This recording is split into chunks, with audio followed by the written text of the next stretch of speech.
తీసుకుని మరి ఉదయకాలపు కుటుంబ ప్రార్థన మనం ప్రారంభించుకుందాం. మోషేబాబు ప్రార్థన.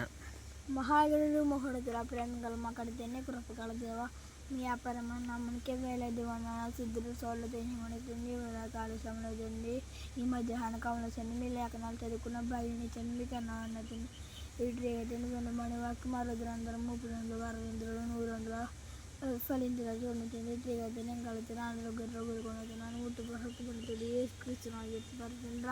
ఆమేన్. జయగడి ప్రార్థన. ప్రార్థన త్రిగతులు మమ్మీ ట్రీకా తీసుకో ట్రీకా తండ్రి ఈ ఉదయకాల సమయంలో తండ్రి మీ లేఖన చదువుకుని భాగించుకో ట్రీకా తండ్రి మా అన్న పర్వాదేవంలో తండ్రి మమ్మీ ట్రీగా శేషులకు ఇచ్చిన కంత ఓ ట్రీగా తండ్రి వాక్య చదువుతుంది కదండి ఆ సాంతాబల్లో నేర్చుకుని ఓ ట్రీగా తండ్రి రోమ 18 చదువుతుంది కదండి సముద్రంలో తెలుగునికి అన్ని రోటరీ కదండి మేము వాక్య చదువుతుంది కదండి మా అమ్మ శిలా చౌట్రీ కదండి వాక్య చదువుతుంది కదండి సముద్రమే తెలుగునికి అన్ని రోటరీ పెట్టుబడి వాక్యం మరొక భాగం రాసుకుంది రోటరీ కదండి వాక్య చదువుతుంది కదండి మీద సత్య సమస్య రోటరీ కదండి ఇంకా తండ్రులు కనిపిస్తున్నాయి ఏ తీసుకున్న పర్వతం ఆమేన్. ప్రార్థన చేసుకుందాం. మహాగణుడివైన మా తండ్రి, మహోన్నతుడివైన మా దేవ, పరిశుద్ధుడివైన మా ప్రేమగల తండ్రి, మీ దయగలిగిన నామానికి స్తుతులు స్తోత్రాలు తండ్రి. దేవా, ఈ సమయంలో తండ్రి మీ సన్నిధి భాగ్యాన్ని, మీ సన్నిధి కాంతులను మీరు మాకు అనుగ్రహించినందులకే వందనాలు ప్రభా. ఈ ఉదయకాల సమయంలో జరగవలసినటువంటి కుటుంబ ప్రార్థన నేను మధ్యాహ్న కాల సమయంలో చేసుకునేటువంటి చక్కటి భాగ్యాన్ని, చక్కటి సమయాన్ని, అవకాశాన్ని అనుగ్రహించినందులకు వందనాలు తండ్రి.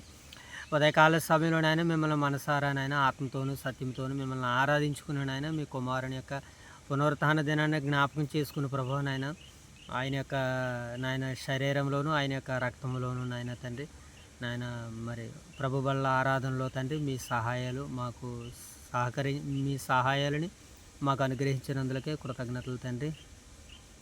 నాయన ఆరాధనలో నాయన ప్రతి కార్యక్రమంలో మీ తోడుని మీ యొక్క సహాయాలను ఇచ్చారు ప్రభు. మరి సహోదరుల ఐక్యత కలిగి ఉంటే ఎంత మేలు, ఎంత మనోహరమైనటువంటి ఒక చక్కటి పాఠంతోనైనా ఈరోజు ఆరాధనలో మమ్మల్ని ముందుకు నడిపించినందులో కొందనాలు తండ్రి.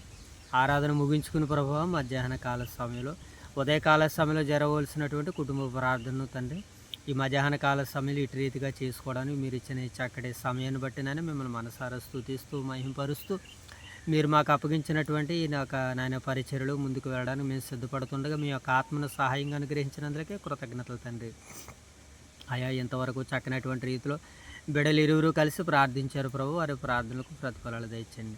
అలాగే ప్రభు మరి యొక్క సమయంలో రోమపత్రిక 15వ అధ్యాయాన్ని నేడు బైబిల్ పఠనంగా లేఖన భాగాలను చదవడానికి, నేర్చుకోవడానికి, తెలుసుకొనడానికి మేము సిద్ధపడుతుండగా మీ యొక్క పరిశుద్ధాత్మను మాకు సహాయంగా అనుగ్రహించి నాయన మరి జరుగుతున్న యొక్క పరిచర్య ద్వారా మీరే ఘనత మహిమ ప్రభావాలు పొందుకోమని తండ్రి. మరి నాయన ఇంతవరకు మీ తోడును మీ యొక్క సహాయం ఇచ్చినందులో మరొక సరస్వతులు చెల్లించుకుంటూ అలాగే తండ్రి మరి ఉదయకాల సమయంలో మా యొక్క స్థానిక సంఘాలకు జ్ఞాపకం చేసుకుంటాం తండ్రి.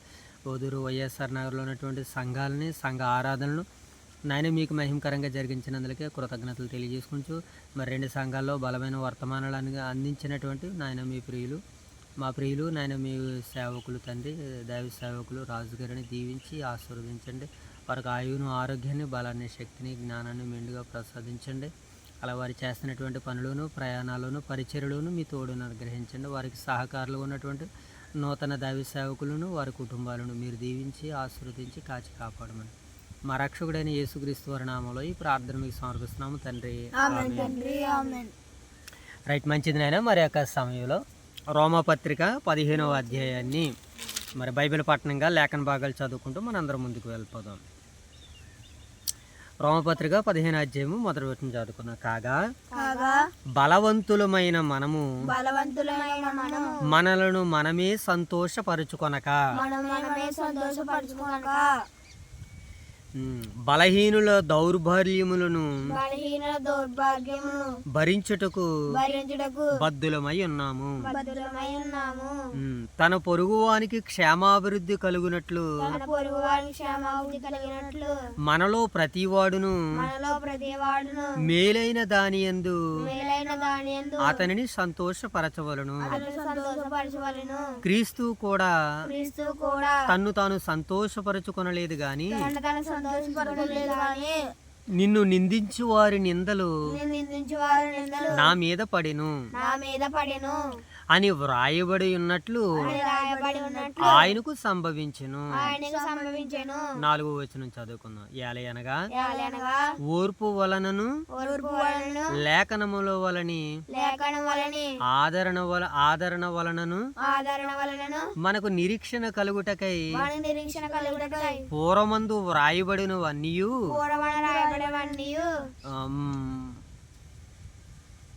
మనకు బోధ కలుగు నిమిత్తము వ్రాయబడి ఉన్నవి.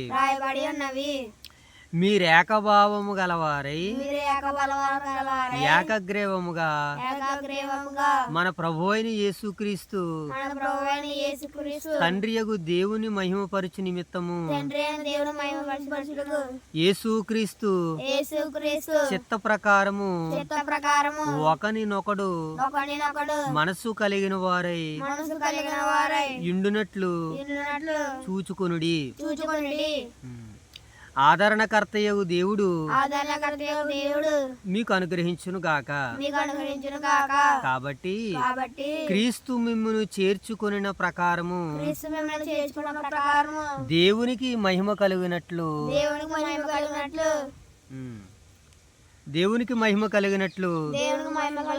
మీరు ఒకరినొకడు చేర్చుకొనుడి.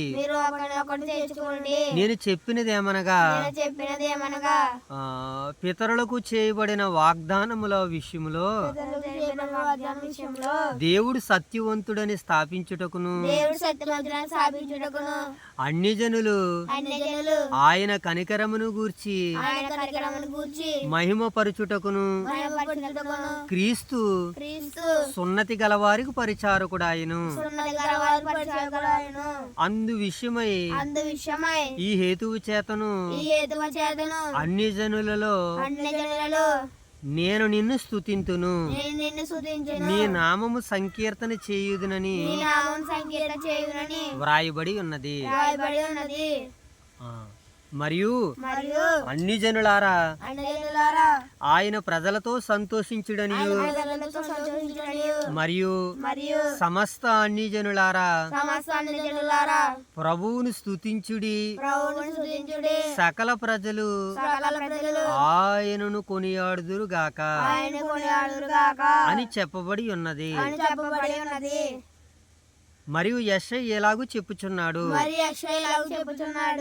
యెషయాలో నుండి వేరు చిగురు అనగా అన్యజనుల నేలుటకు లేచువాడు వచ్చును.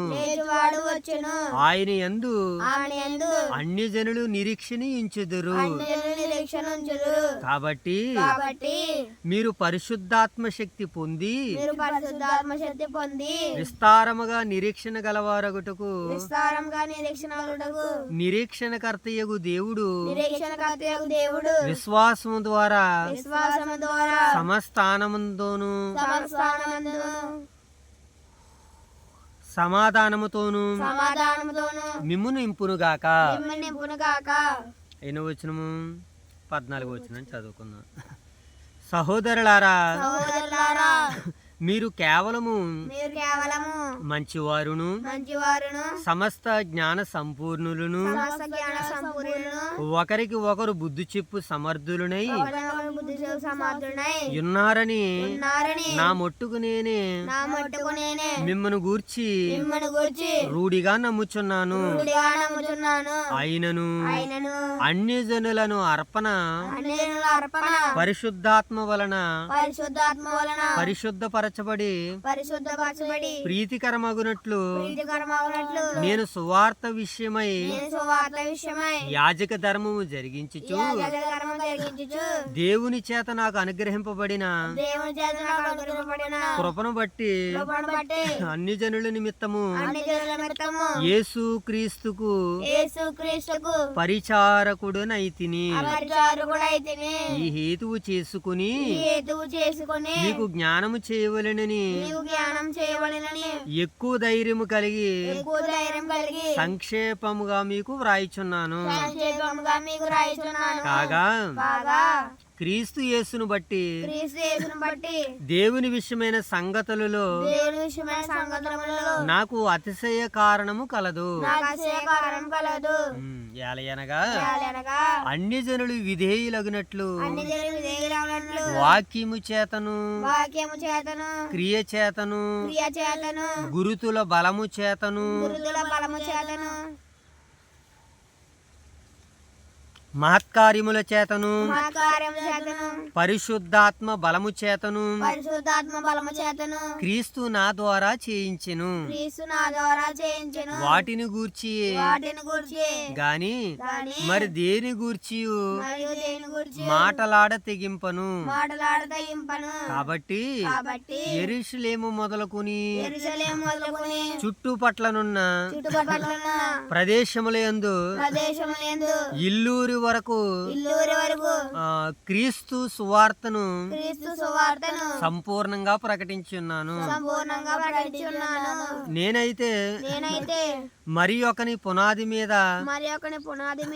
కట్టబడుకుండు నిమిత్తము ఆయనను గూర్చిన సమాచారం ఎవనికి తెలియజేయబడలేదో వారు చూతురనియు వినని వారు గ్రహింతురనియు వ్రాయబడిన ప్రకారము క్రీస్తు నామం ఎరగని చోట్లను సువార్తను ప్రకటింపవలెనని నేను మిక్కిలి ఆశ గలవాడనై ఎలాగునో ప్రకటించి తిని.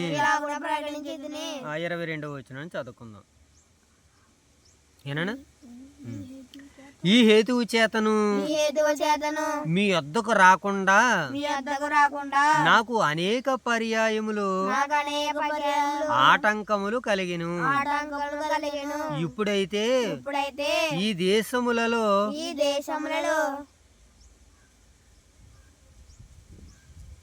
నేనిక సంచరించవలసిన భాగము లేదు గనుక అనేక సంవత్సరముల నుండి మీ వద్దకు రావాలనని మిగిలిన అపేక్ష కలిగి నేను స్పెయిన్ దేశమునకు వెళ్ళినప్పుడు మార్గములో మిమ్మల్ని చూసి మొదట మీ సహవాసం వలన కొంత మట్టుకు సంతృప్తి కలిగి మీ చేత అక్కడికి సాగనింపవలెనని నిరీక్షించుచున్నాను. అయితే ఇప్పుడు పరిశుద్ధుల కొరకు పరిచర్య చేయుచు యెరూషలేమునకు వెళ్ళుచున్నాను.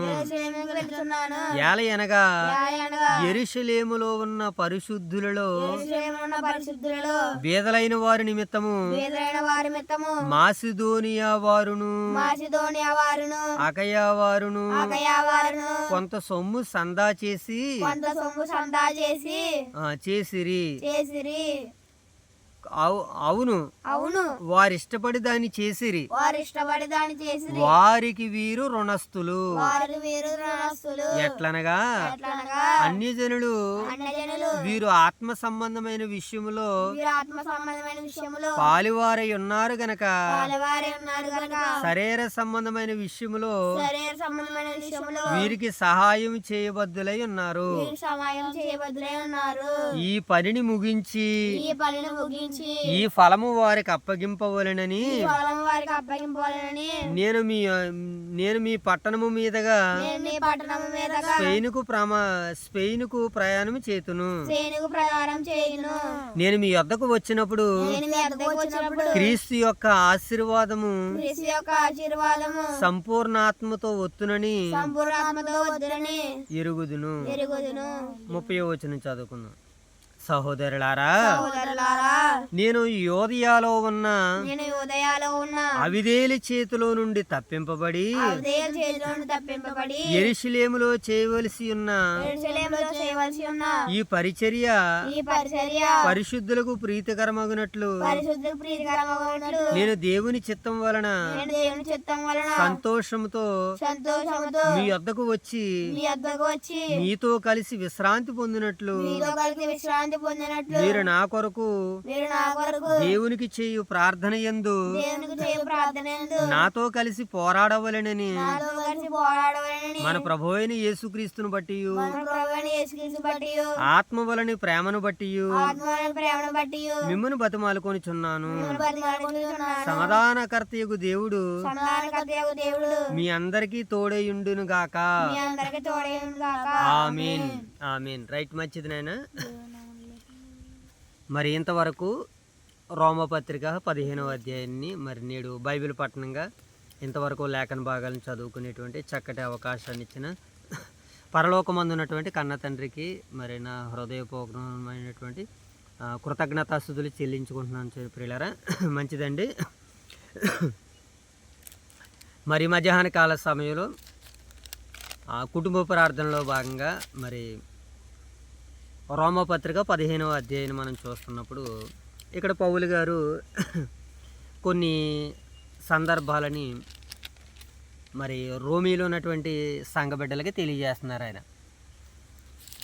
నేడు కాలాల సమయంలో మనం చూసాము 14వ అధ్యాయంలో రెండింటికి ఆయన సమాధానాల్ని పంపించారని. రెండు సమస్యలు కొరింది అది రోమా సంఘంలో ఉన్నటువంటి ఒక రెండు సమస్యలకి పరిష్కారాలు చూపించారు ఆయన. ఏవి తినాలో ఏవి తినకూడదో. అలాగే మరొకటి ఏంటి అమ్మా, దినాల గురించి వారికి ఇలా సందిగ్ధంగా ఉన్నటువంటి విషయాల మీద రెండింటి మీద ఆయన ఏం చేశారని అంటే రెండు సంభాషణలు కాదు, వారికి ఆ రెండింటి మీద అవగాహన కలిగేటట్టుగా మరి పౌలు గారు మాట్లాడారని మనం నిన్న విన్నటువంటి వర్తమానం 14వ అధ్యాయంలో. ఒకటి ఏంటంటే కొంతమంది ఏం తినాలో ఏం తినకూడదో వారు సందిగ్ధ పడుతున్నప్పుడు వారికి చక్కటి సలహాని ఇచ్చి వారికి కొన్ని సూచనలు ఇచ్చాడు. వారికి ఏవైతే ఇబ్బందిగా ఉన్నాయో, వారికి ఏవైతే సమస్యలుగా ఉన్నాయో వాటిని వివరించి వ్రాసినటువంటి పత్రికే ఈ రోమపత్రిక 14వ అధ్యాయం. వారు ఏం తినాలో ఏం తినకూడదో అంటే విశ్వాసులైనటువంటి బలవంతులు ఉన్నారు, విశ్వాసులైనటువంటి బలహీనులు ఉన్నారు. అందుకనే వారు ఏం తినాలో ఏం తినకూడదో అని వారి విషయమే వారికి వచ్చినటువంటి సమస్యల్ని ఆ రెండు సమస్యలకి మరి పరిష్కారాన్ని రాశారని మనం నిన్న విన్నటువంటి వర్తమానం. ఈరోజు కూడా ఇంకా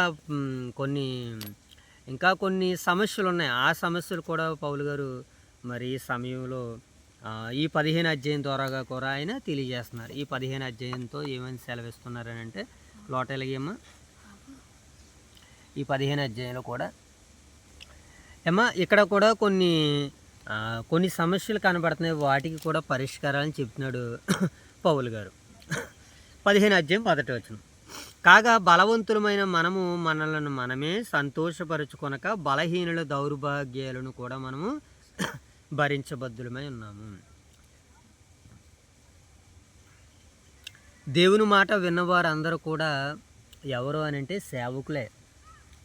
దేవుని మాటలు చదువుతున్నవారు, దేవుని మాటలు విన్నటువంటి వారు, దేవుని మాటల్లో చెబుతున్నవారు, దేవుని మాటలు నేర్చుకున్నటువంటి వాళ్ళు అందరూ కూడా ఎవరు? దేవుని సేవకులమే. కనుక సేవకులమైనటువంటి మనము అందరం కూడా బలంగా ఉండాలి. ఎప్పుడైతే మనం బలం కలిగి ఉంటామో బలహీనులను మనం బలపరచగలం. దేవుడు ఇదే కోరుకుంటున్నాడు అందరిలోని. ఏం కోరుకుంటున్నాడు నాయన? అదనమాట. మనము వాక్యాన్ని విని మనం బలవంతులుగా అవ్వాలి. మొదట వాక్యం ఎందుకు రాయబడింది? వాక్యాన్ని దేవుడు మనకి ఎందుకు ఇచ్చాడు? మనం బలవంతులుగా ఉండాలని. ఎందుకు మనం బలవంతులుగా ఉండాలి? లోకంలో ఉన్న బలహీనులను అందరినీ కూడా బలవంతులుగా చేయాలి. అంతేగాని బలవంతులం అయిపోయాం కదా, మనం దేవుణ్ణి నమ్ముకున్నాం కదా, మనకి ఎంతో కలిసి వచ్చింది కదా, ఇప్పుడు మనము మన కుటుంబము సంతోషంగా ఆనందంగా ఉంటే సరిపోతుందిలే అని అనుకోకూడదు మోషబాబు. మనము మన కుటుంబము బలవంతంగా ఉంటే సరిపోతుంది, మనం చక్కగా తింటే సరిపోతుంది. ఓకే, మేబీ మంచిది, అది నీ వరకు సంతోషంగా ఉండు. అయితే విశ్వాస విషయంలో నువ్వు ఇతరులు మాత్రం ఏం చేయాలంటే బలవంతులుగా చేయాలి. ఎలా? ఎవరైనా ఒక్కొక్క సమస్యలో ఒక్కొక్క ఇబ్బందిలో ఉంటారు. ఆ సమస్యను అర్థం చేసుకుని ఆ ఇబ్బందిని మనం కనుగొని వారి దగ్గరికి వెళ్ళి ప్రేమతో క్రీస్తు ప్రభుల వారి మాటలు మనం తెలియజేయాలి. ఎప్పుడు మనిషి మాట వింటాడనంటే ఒకటే రోగం రావాలి. ఏమి రావాలి నాయనా? రెండవది ఇబ్బంది రావాలి. ఒకటి ధన సహాయం అయితే ఒకటిది ఆరోగ్య సహాయం. ఈ రెండింటి ద్వారాగా దేవుడు ప్రతి మనిషిని వాడుకుంటాడు. ఒక మనిషికి ఎక్కువ దెబ్బలు తినటం వలన అతనిలో ఉన్నటువంటి ఆ తిరుగుబాటుతనం పోతుంది అన్నాడు భక్తుడు మాట్లాడుతూ. కనుక దేవుడికి ప్రతి ఒక్కరూ కావాలి. అందుకనే దేవుడు ప్రతి ఒక్కరిని సంపాదించుకుంటున్నాడు. కనుకనే ఇప్పుడు బలవంతులమైనటువంటి మనము మనల్ని మనమే ధైర్యపరుచుకొనక, మనల్ని మనమే సంతోషపరుచుకొనక, బలహీనుల దౌర్బల్యాలను కూడా భరించుటకు బద్ధులమై ఉన్నాము. మనం భరించాలట వారిని. ఏం భరించాలి? వాళ్ళ బాధను భరించాలి. వాళ్ళ బాధను మనం ఎలా భరించగలం? ఇంకా అత్తమాలు వచ్చి బుర్ర తినేస్తున్నాడండి బాబు అని అంటుంటాం, అవునా? అప్పుడప్పుడు ఎదుటి వారి దగ్గరికి వెళ్ళడానికి మనం ఇబ్బంది పడతాం. కారణం ఏంటి? మన సమయం పాడైపోతుంది. మన సమయం అంతా పాడైపోద్ది. అందుకనే సమయం పాడైపోతుందని అనుకోకూడదు. సమయాన్ని ఎవరిస్తున్నారు? సమయాన్ని మనకే దేవుడే ఇస్తున్నాడు కదా. ఇప్పుడు బలహీనుల దౌర్బల్యాన్ని మనం ఏం చేయాలంటే భరించాలి. వారి బాధలను మనం భరించాలి. వారి బాధలు మనం ఎలా భరించగలుగుతాం? వాళ్ళ కష్టాలని నష్టాలు మనకి చెప్పుకుంటే వారికి తేలిక అవుతుంది. వాళ్ళ తేలికని మనం వాళ్ళకి తేలిక అవ్వాలంటే వాళ్ళ కష్టాలని నష్టాలను మనం వినాలి. ఈరోజు మనిషి అలాగే వినడానికి ఇష్టపడుతున్నాడు ఏంటి? ఇష్టపడట్లేదు. కానీ అలా ఇష్టపడాలి. కానీ మన దైవ సేవకులు ఎవరన్నా బాధ కష్టం అని వచ్చి చెప్పారనుకోండి, వారి కష్టం బాధ చక్కగా వింటారు. ఆయన బలహీనులు దౌర్బల్యాలు భరిస్తాడు ఆయన. ఈరోజు కూడా వైఎస్ఆర్ నగర్లో కొద్దిపాటి ఉన్నటువంటి ఆ ఇబ్బందులను బట్టి సహోదరులు ఐక్యత కలిగి ఉండాలి. సంఘాల్లో ప్రతి కుటుంబము సంతోషంతో ఉండాలి, సమాధానంతో ఉండాలి, కుటుంబాలన్నీ ఐకమత్యం కలిగి ఉండాలని ఈరోజు చక్కటి సందేశాన్ని అందించారని. ఎలా అందించారు? బలహీనుల దౌర్భాగ్యాలను ఏం చేశాడు ఆయన? భరించాడు. రాత్రి మనకి అక్కడ విజయోత్సవ సభ జరిగింది శనివారం నిన్న రాత్రికి. ఆ సభలో మాట్లాడారు ఆయన. మరలా ఉదయానికి ఆరాధనలో మాట్లాడాలి. ఫలించే కొమ్మలో పొరపాట్లు అనేటువంటి సందిగ్ధమైనటువంటి ఒక అంశాన్ని మరలా రాత్రికాల సమయంలో మరలా వైఎస్ఆర్ నగర్కి పాఠం మరి చెప్పాలని అంటే బైబిల్ తీసుకుని చెప్తే వచ్చేది కాదు కదా. మనం ఈ అధ్యాయం చెప్పడానికి 11 గంటల నుంచి ఇప్పుడు దాకా తర్జన భర్జన పడినా ఒక అక్షరం రాలేదు నాకు ఇప్పటి వరకు కూడా. ఈ 15 అధ్యాయం 11 గంటల నుంచి సిద్ధపడుతున్నాను, మీతో పాటు ఉంటున్నా సరే నేను స్టడీ చేసుకుంటున్నాను. దీన్ని ఒక్క మాట రావట్లేదు నాకు.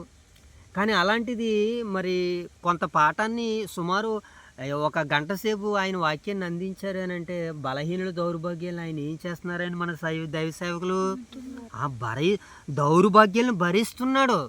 అవును, వాక్యం కూడా మనకి ఏం చెప్పింది అని అంటే ఒక మాటను మనం చదువుదాం. ఇందాక అజయ్ తల్లి చూసింది కదా, 1 కొరింథీయులకు రాసినటువంటి పత్రిక 12వ అధ్యాయం 25వ వచనం. బైబిల్ ఎక్కడ ఉండిపోయిందా? అయితే నేనే తీసి చదువుతాను. అయితే కొరింథీయులకు రాసినటువంటి పక్కనే ఉంటుంది 1 కొరింథీయులకు రాసినటువంటి పత్రిక. ఏమో నువ్వు టికెట్ ఇది 12వ అధ్యాయము 12వ అధ్యాయము 25వ వచనం. ఇక్కడ అంటున్నాడు చూడండి. అయితే శరీరములో 24 నుంచి చూద్దాం. సుందరములైన మన అవయవములకు ఎక్కువ సౌందర్యం అక్కర్లేదు. అయితే శరీరములో వివాదము లేక అవయములు ఒకదానికొకటి ఏకముగా పరామర్శించులాగున దేవుడు తక్కువ దానికే ఎక్కువ ఘనత కలగజేసి ఉన్నాడు. శరీరమును అమర్చి ఉన్నాడట. దేవుడు ఏం చేశాడట నాయన?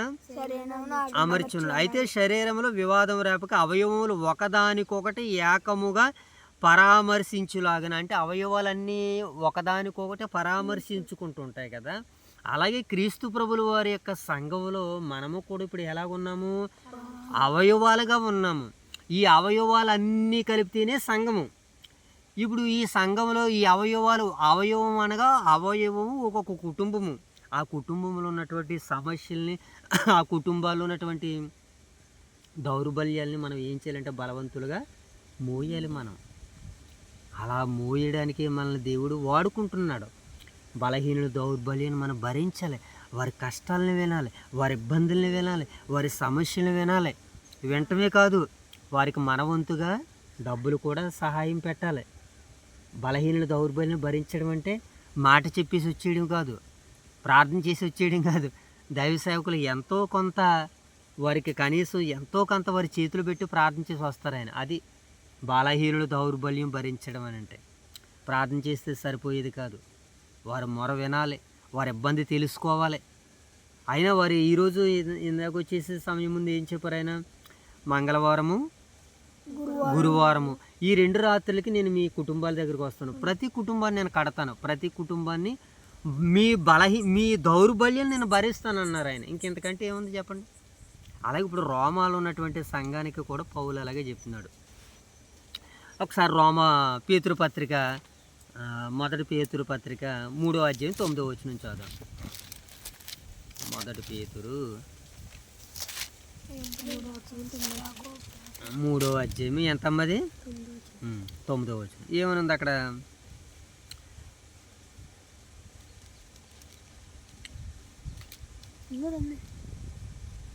రైట్. ఆశీర్వాదనకు వారసులవుటకు మీరు పిలువబడతారు కనుక కీడునకు ప్రతి కీడునైనను దోషణకు ప్రతి దోషనైనను చేయికి ఏం చేయమంటున్నాడు?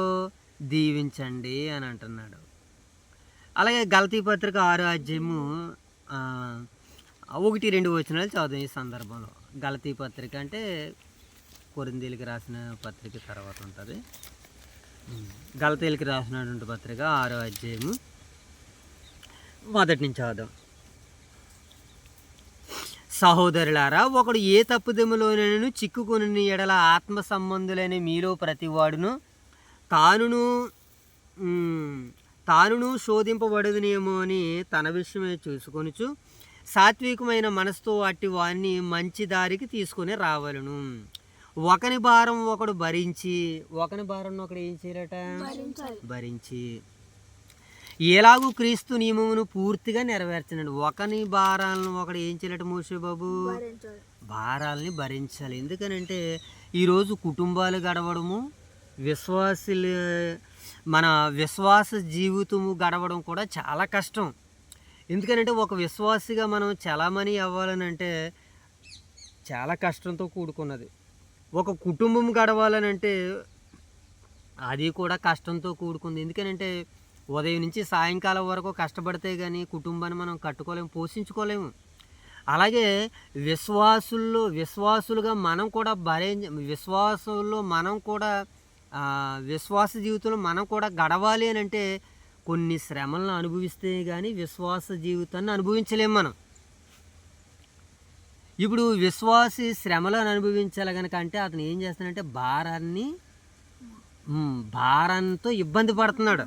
అందుకని ఇప్పుడు ఆ భారంతో ఇబ్బందితో పడుతున్నటువంటి ఆ వ్యక్తిని ఏం చేయాలి? మనము అతని భారాన్ని భరించాలి. ఒకని భారములను ఒకడు భరించి, ఒకని భారాలను ఒకడు ఏం చేయాలి? పనిలో మనకంటూ ఒకడు ఎక్కువ కష్టపడుతూ ఉన్నాడా, వాడికి వెళ్ళి ఆటోమేటిక్గా సహాయం చేయాలి. వాడు బలహీనతలో ఉన్నాడా, వాడికి మనవంతుగా బలాన్నిచ్చే శక్తినిచ్చే మాటలు వాడికి చెప్పాలి. నువ్వు క్రీస్తు పక్షాన్ని ఏ రీతిగానైనా ఏ రకంగానైనా క్రీస్తులోనికి నడిపించడానికి నీ దగ్గర ఉన్నటువంటి శక్తి సామర్థ్యాలను ఉపయోగించుకోవాలి. అప్పుడప్పుడు అంటారు చూడు, ఒరే నువ్వు ఏం చేస్తావో ఎలా చేస్తావో నాకు తెలియదు, నేను వచ్చినప్పటికీ పని అయిపోవాలంటే అంటారు కొంతమంది. నువ్వు ఒక్కడవే చేస్తావో లేకపోతే వేరొకరిని పిలుచుకుంటావో నాకు తెలియదు, నేను వచ్చినప్పుడు పని అయిపోవాలంతే. అంతేనా? అలాగంటారా? అప్పుడు మనం ఏం చేస్తాం? అయ్యి బాబు పని అయిపోవాలన్నారు కానీ మన వల్ల అవ్వకపోతే ఇంకొకరిని మనం పిలుచుకుని ఏం చేస్తాం? ఆ పని చేసేస్తాం కదా. అలాగే ఇప్పుడు ఒకని భారాలను ఒకడు ఏం చేయాలంటే భరించుకోవాలి. కారణం ఏంటంటే యేసుక్రీస్తుల వారు ఈ ప్రపంచ మానవాళ్ళందరి పాప భారాలని ఆయన భుజాల మీద వేసుకుని మోసారు. ఆయన ఏం చేశాడు మోషే బాబు? Very good. ఈ ప్రపంచ మనుషుల పాప భారాన్ని అంతటినీ ఆయన భరించాడు. ఆయన రక్తాన్ని కార్చాడు సిలువలో. ఆయన ప్రాణాన్ని, ఆయన దేహం అంతా కూడా కొట్టబడింది, మెత్తన చేయబడింది. ఆయన దేహం ఏమండి సిలువలో అలా కారుతూ ఉండిపోయింది రక్తం అంతా కూడా. ఏమండి అంతలా మనుషులందరి పాప భారాలను ఆయన ఏం చేశాడు? భరించాడు కదా. ఇప్పుడు మనల్ని ఏం చేయమంటున్నాడు? మనల్ని కూడా అంతమంది కొరకు కాదు, నీ సహోదరుల కొరకు, నీ కుటుంబం కొరకు నువ్వు బలహీనుల యొక్క దౌర్భార్యాలను ఏం చేయాలి అంటే నువ్వు భరించాలి. ఒకడు ఏమండి ఎవడు చేయగలుగుతాడు తెలుసా? ప్రేమ ఉన్నవాడైతే ఈ పనులన్నీ చేస్తాడు. ఎవడు? బలహీనుల దౌర్భాగ్యాల్ని భరించాలంటే మనందరికీ ఏమి ఉండాలంటే ప్రేమ ఉండాలి. అందుకనే ప్రేమ కలిగి ఉన్నాం అనుకోండి, ఎదుటివాడు మనకు అపాయం చేసినా, ఎదుటివాడు మనకి ద్రోహం చేసినా, ఎదుటివాడు మనకు అన్యాయం చేసినా, మనది పట్టుకెళ్ళిపోయినా, మనది దోచుకున్నా, ప్రేమ మనలో ఉంటే, ఏ ప్రేమ? క్రీస్తు ప్రేమ మనలో ఉంటే ఆ వ్యక్తిని ఏ రకంగానైనా కాపాడుకోవాలి, రక్షించుకోవాలన్నటువంటి ఆలోచన కలిగి ఉంటాం. కనుక మరి మనం ఏం చేయాలి? ఒకని భారములను ఒకడు భరించి క్రీస్తు నియమాన్ని మనము ఎలాగ నెరవేర్చాలి. కారణం ఏంటి? యేసుక్రీస్తు ప్రభువారు ఏం చేశాడు? ఆయన ఏం చేశాడు చూడండి. క్రీస్తు కూడా తన్ను తాను సంతోషపరుచుకొనలేదు, కానీ నిన్ను నిందించిన వారి నిందలు నా మీద పడినని వ్రాయబడి ఉన్నది. నిన్ను నిందించిన వారి నిందలు నా మీద పడ్డాయి. ఒకవేళ నిన్నెవరైనా నిందించిన ఈ నిందలన్నీ ముందుగా ఎవరి మీద పడ్డాయి? యేసుక్రీస్తుల వారి మీద పడ్డాయి. ఆయన భరించాడు, నిందలు భరించాడు, పాపాన్ని భరించాడు. ఏమండి ఎవరైనా యోధ తనని అప్పగిస్తాడని తెలిసినా సరే అతన్ని ఏం చేశాడు? భరించాడు. పక్కలో బల్లిం కింద ఉన్నా సరే ఆయన భరించాడు. ఆయన చనిపోవడానికి ముందు పక్కలో బల్లి వేసి పొడిచినందుకు ఆయన బాధపడలేదు. పక్కనే ఉండి బల్లెల్లాగుండి మారనటువంటి యోధాన్ని చూసి ఆయన ఆ పాప భారాన్ని భరించాడు. కనుక ఈ మాటలు మనకు సెలవిస్తున్నాయి. మనం అందరం కూడా ఎలా ఉండాలన్నమాట? ఎదుటి వారి యొక్క భారాల్ని భరించేవారిగా ఉండాలి. అందుకనే దేవుడు మనల్ని విశ్వాస వీరులుగా చేశాడు, భాగ్యవంతులుగా చేశాడు. మనల్ని మనమే సంతోషపరుచుకొనక. ఎందుకంటే ఇప్పుడు దేవుని చిత్తం ఏంటో మనకు తెలిసిపోయింది. దేవుడు నన్ను కొట్టడా నాకు తెలిసిపోయింది. అందుకని నేను ధైర్యంగా ఉన్నాను. మీరు ఎలా ఉంటారో? మా నాన్న మమ్మల్ని కొడతాడా అన్నటువంటి భయం మీకు ఉందనుకో, మీకు ధైర్యంగా ఉంటారు. ఇప్పుడు మా నాన్న చెప్పిన పని నేను చేసేసాను, నన్ను కొడతాడా మా నాన్న, కొట్టడా అన్నటువంటి ధైర్యం మీకు ఎలాగుంటుందో, ఇదిగో మనం కూడా ఏం చేస్తున్నాం? ఉదయం వాక్యం చదువుకుంటున్నాం, మనకు ధైర్యం. రాత్రికి వాక్యం చదువుకుని పడుకుంటున్నాం, మనకు ధైర్యం. ఏంటి? మా నాన్న మనల్ని కొట్టడు గనక అని. ఇప్పుడు మనకి ఏమొచ్చింది? మనకి ధైర్యం వచ్చింది. మనకు ఆ ధైర్యంతో ఇప్పుడు ఏమవ్వాలి? మనము కాగా బలవంతులమైన మనలను మనమే సంతోషపరుచుకోనక. ఇప్పుడు బలహీనులు ఉన్నారు కొంతమంది. ఎవరు? OSR నగర్లో ఎంతోమంది బలహీనులు ఉన్నారు మన సంఘ బిడ్డలు. ఓదూరులో ఎంతోమంది మన సంఘ బిడ్డలు బలహీనులుగా ఉన్నారు. వారి బలహీనతలు మనము భరించాలి, వారి భారాలను మనము భరించాలి. వారి కొరకు మనం విజ్ఞాపన చేయాలి, మనం వారి కొరకు ప్రార్థన. ఇప్పుడు అదే పని చేద్దాం ఏమా. ఇప్పుడు బలహీనులుగా ఉన్నటువంటి బిడ్డలు, ఇబ్బందులుగా ఉన్నటువంటి బిడ్డలు, వాళ్ళందరి కొరకు మనం ప్రార్థన చేద్దాం ఏమా. పవనానికి మరి చేయి గాయమైంది కదా. పవనాన్ని చెయ్య మరి బేగా త్వరగా కోలుకునేలాగా అన్నీ మరలా తిరిగి ఎంతకంటే అందంగా చక్కగా మరలా పని చేసుకుని తన కాలు మీద తను నిలబడుతూ కుటుంబాన్ని కట్టుకునేవాడికిలాగా మనం ప్రార్థన చేద్దాం. ఓకేనా మోష బాబు? రైట్. ఇంకా మన బలహీనలు ఎవరున్నారో, నాకు నీకు మనకు కూడా ఒంట్లో బాగలేదు కనుక మన నిమిత్తం ఎప్పుడైనా జ్ఞాపకం చేసుకుని ముందు బయట వారి కొరకు మనం ప్రార్థన చేద్దాం. రైట్. మహాగణుడు మహోన్నతుడా, ప్రేమ గల మాకు అనుతిని కృపగల దేవా, మీ అపరమైన నామానికి వేలాది వందనాలు స్తుతులు చోట తండ్రి. మన తండ్రి మీ మధ్యాహ్నకంలో తండ్రి మీ లేఖనం చదువుకున్న పాటి నుంచి మీకు ఎత్తకుండా తండ్రి ఇటుగా తండ్రి. ఇది కొనుతండి నేను కొనుతండి మా సహోదరుల భారం తండ్రి, మా భారం తండ్రి. మీరు ఎంతో మీ భుజముల పైన ప్రపంచ ప్రజల భారం మీరే మోసారని మేము నమ్ముతున్నాం తండ్రి. ఇది కొనుతండి మీ మంగళ దాని దినములో తండ్రి ఇటుగా తండ్రి మీ లేఖనం చదువుకున్న పాటి నుంచి మీకు ఎన్నో ఉన్నాయి తండ్రి. ఇటుగా తండ్రి ఇది కొనుతండి ఇటుగా తండ్రి మా సహోదరులు తండ్రి అనారోగ్యాలుగా ఉన్న తండ్రి ముట్టుబడి పని తండ్రి. ఇటుగా తండ్రి పౌర్ణి తండ్రి గాయంతో తండ్రి ఆయనను కూడా దీవించాలి. అధికారులు సమృద్ధమైన తెలివిని జ్ఞానాన్ని తండ్రి ఆయన్ని తన పని మీద తన ఉపయోగం మీద తన దృష్టి పెడుతుంది. ఇంకా ఎలాంటి గాయాలు జరగకుండా చూడండి తండ్రి. ఇటుగా తండ్రి ఇంకా అనారోగ్యాలుగా ఉన్న తండ్రి ముట్టుబడి యేసుక్రీస్తునాడు పడుతుంది. ఆమేన్. ప్రార్థన వినుడి పావనుడా, ప్రార్థన మాకు నేర్పుమయా. జయగడి ప్రార్థన చేసాం. ప్రార్థన ఇలా మీరు తిరుగు ట్రీ ఇలా కత్తిరి వాకి చదువుకుంటారు వాగుతుంది ఆది నుంచి అంతవరకు రేపులా చేసి ఒక ట్రీ కత్తిరి వాకి చదువుతుంది కథలు ఆ సందర్భంలో వదిలి నేర్చుకున్న చేతిగా ఒక ట్రీ కదా వాకి చదువుతుంది కథలు సంవత్సరం తెలియని గణించి ఒక ట్రీ కథలు పానకి సాధన చేతవుతుంది తను చేయుతుంది గాయమైంది ఆ గాయంతో త్వరగా కోడిగుళ్ళు వచ్చి తన కాళ్ళ మీద తను నిలబడిలా చేయంతాను తన ఉపాధిలో తను రాసి ఒక ట్రీ కథలు వాకి చదువుకుంటే వాగుతుంది ఆది నుంచి అంతవరకు రేపులా చేసి ఒక ట్రీ కథలు రోమ 10 గతలు 15 అధ్యాయం చదువుతుంది కదా నా సందర్భంలో వదిలి నేర్చుకునేలా చేతి కౌటరీ కథలు ఇంకా తండ్రి ప్రకాశం ఏదికి ఇష్టం పర్వతం ఆమేన్. ఆమేన్. అమ్మా ప్రార్థన చేసుకుందాం చివరిగా. మహాగణుడు విను మా తండ్రి, మహోన్నతుడు విను మా దేవ, పరిశుద్ధుడు విను మా తండ్రి. మీ ప్రేమ కలిగిన నామానికి స్తుతులు ప్రభువా. ఈ ఉదయకాల సమయంలో మీ సన్నిధి భాగ్యాన్ని, మీ సన్నిధి కాంతులను తండ్రి రోమపత్రిక 15వ అధ్యాయం ద్వారాగా మీరు మాతో మాట్లాడి మమ్మల్ని బలపరిచారు ప్రభు. ఎన్నో మాటలు ఉన్నాయి ప్రభు నాయన తండ్రి, అవన్నీ మేము నేర్చుకోవాలి, తెలుసుకోవాలి తండ్రి.